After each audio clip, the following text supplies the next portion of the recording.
Hello students. आज हम एक बहुत ही मजेदार और सीख देने वाली कहानी समझने जा रहे हैं। कहानी का नाम है अ ट्रायम्फ ऑफ सर्जरी, जिसे जेम्स हैरियट ने लिखा है। एकदम आसान शब्दों में हम इस पूरे चैप्टर को डिटेल में समझेंगे। कोई भी टॉपिक नहीं छूटेगा। कहानी, नए शब्द, टेक्स्ट बुक के सवाल, सब कुछ कवर करेंगे। तो चलिए सीधे इस कहानी में चलते हैं और समझते हैं कि आखिर इस सर्जरी में ऐसी कैसी जीत हुई थी। फटाफट आज का रोड मैप देख लेते हैं।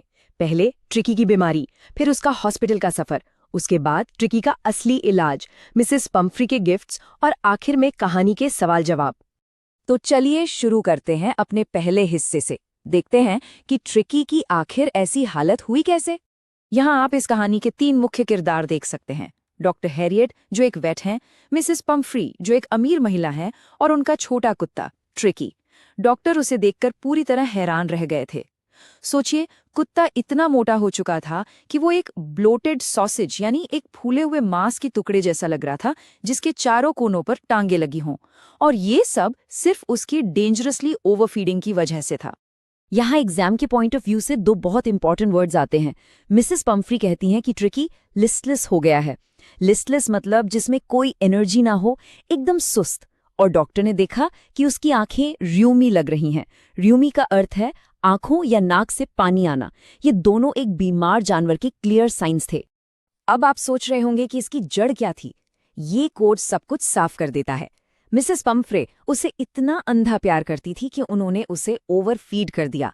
वो उसे क्रीम केक्स और चॉकलेट्स देती थी क्योंकि वो उसे मना नहीं कर पाती थी।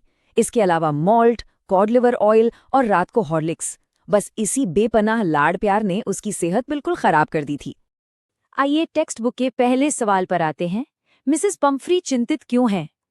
वो परेशान थी क्योंकि ट्रिकी थका थका और बेजान लग रहा था। लेकिन क्या उनका सल्यूशन समझदारी भरा था? बिल्कुल नहीं। उन्हें लगा उसे मैल न्यूट्रिशन है, तो उन्होंने उसे और ज्यादा खाना खिलाना शुरू कर दिया। ये स्टेप उनका बिल्कुल भी वाइज नहीं था, बल्कि उसके लिए और भी खतरनाक साबित हुआ। 2 और इम्पॉर्टेंट वर्ड्स नोट कर लीजिए। जब डॉक्टर ने एक्सरसाइज के बारे में पूछा तो पता चला कि उनके माली को लंबागो हो गया है, यानी पीठ के निचले हिस्से में दर्द।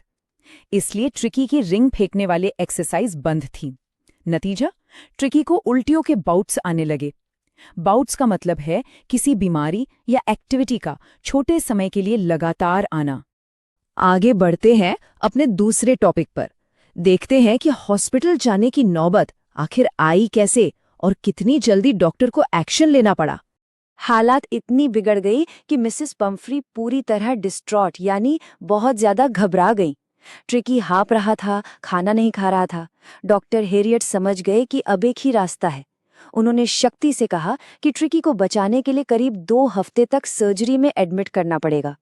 यहाँ सर्जरी का मतलब ऑपरेशन थिएटर नहीं, बल्कि उनका वेटरनरी क्लिनिक है। अब ये पॉइंट बड़ा ही कॉमेडी और हैरान करने वाला है। एक कुत्ते के अस्पताल जाने पर पूरे घर के नौकर भागदौड़ कर रहे हैं। उसका दिन का बिस्तर, रात का बिस्तर, फेवरेट कुशन्स, टॉयज, नाश्ते का बोल, लंच का बोल, सब पैक हो रहा है। और जब डॉक्टर गाड़ी आगे बढ़ाने लगे तो मिसेस पम्फ्री ने रोते हुए खिड़की से उसके ढेर सारे कोट गाड़ी में फेंक दिए। सोचिए, एक डॉग को इतनी लग्जूरियस सुविधाएं मिल रही थीं। अब आते हैं इस चैप्टर के सबसे क्रूशल पार्ट पर। ट्रिकी का हॉस्पिटल में असली इलाज आखिर था क्या? टेक्स्ट बुक का अगला सवाल कि कहानी में आए कौन है और उन्होंने कुत्ते का इलाज कैसे किया? आए यहाँ खुद vet surgeon Mr James Herriot हैं। और उन्होंने उसका इलाज कैसे किया? बिना किसी दवाई के। उन्होंने बस अपने कॉमन सेंस का इस्तेमाल किया और एक जानवर को उसके नेचुरल माहौल में रखा। ये रिकवरी टाइमलाइन सच में बहुत दिलचस्प है। पहले 2 दिन डॉक्टर ने ट्रिकी को खाने के लिए कुछ भी नहीं दिया, सिर्फ और सिर्फ पानी पिलाया। स्ट्रिक्ट पानी का रिजीम। तीसरे दिन उसने आसपास थोड़ी दिलचस्पी दिखानी शुरू की और धीमी आवाज में रोने लगा, यानी विम्पर करने लगा। और आने वाले दिनों में तो चमत्कार ही हो गया। जो कुत्ता चल नहीं पाता था, वो बाकी कुत्तों के साथ खाने के वक्त एक बाघ की तरह अपने खाने के लिए लड़ने लगा। अब ट्रिकी उन महंगे लग्जरी कुशन्स पर आराम नहीं कर रहा था। वो दूसरे कुत्तों की टोली में शामिल हो गया। उनके साथ भागना, खेलना और दोस्ताना लड़ाइयाँ यानी स्क्रिमेजेस करना सीख लिया। उसने आखिरकार एक आम कुत्ते की तरह नेचुरल लाइफ जीना शुरू किया और सच मानिए यही उसके लिए सबसे अच्छी दवाई थी। इस टेबल को ध्यान से देखिए, आपको फर्क साफ समझ आ जाएगा।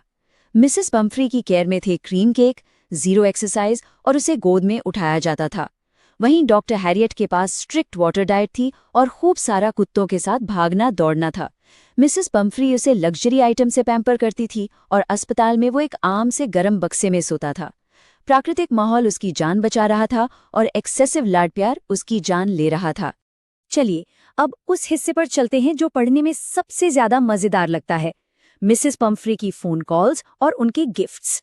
डॉक्टर मिसेस पम्फ्रे को स्ट्रिक्ट रिजीम या डाइट के बारे में सच नहीं बताते थे, पर जब उन्होंने कहा कि ट्रिकी कॉन्वेलेसिंग है, यानी बीमारी से धीरे धीरे ठीक हो रहा है, तो मिसेस पम्फ्रे को लगा कि रिकवरी के बाद वो जरूर कमजोर हो गया होगा और बस उन्होंने उसकी ताकत वापस लाने के लिए रोज नई नई खुराक भेजनी शुरू कर दी। और पता है वो नए गिफ्ट्स क्या थे? एक बार में 2-2 दर्जन ताजे अंडे, फिर खून बढ़ाने के लिए वाइन की बोतलें आईं और आखिर में उसे स्ट्रॉन्ग बनाने के लिए फाइन ब्रांडी। लेकिन द ट्विस्ट इज, ट्रिकी को इसमें से कुछ भी नहीं मिला। इसकी जगह डॉक्टर हैरियट और उनके स्टाफ की तो फुल पार्टी चल रही थी। वो रोज सुबह 2 अंडे खाते, दोपहर में वाइन पीते और रात को ब्रांडी का मजा लेते। ये उनके लिए किसी दावत से कम नहीं था। तो अब आप समझ ही गए होंगे इस सवाल का जवाब। डॉक्टर को लालच क्यों आया कि वो ट्रिकी को परमानेंट गेस्ट बना ले?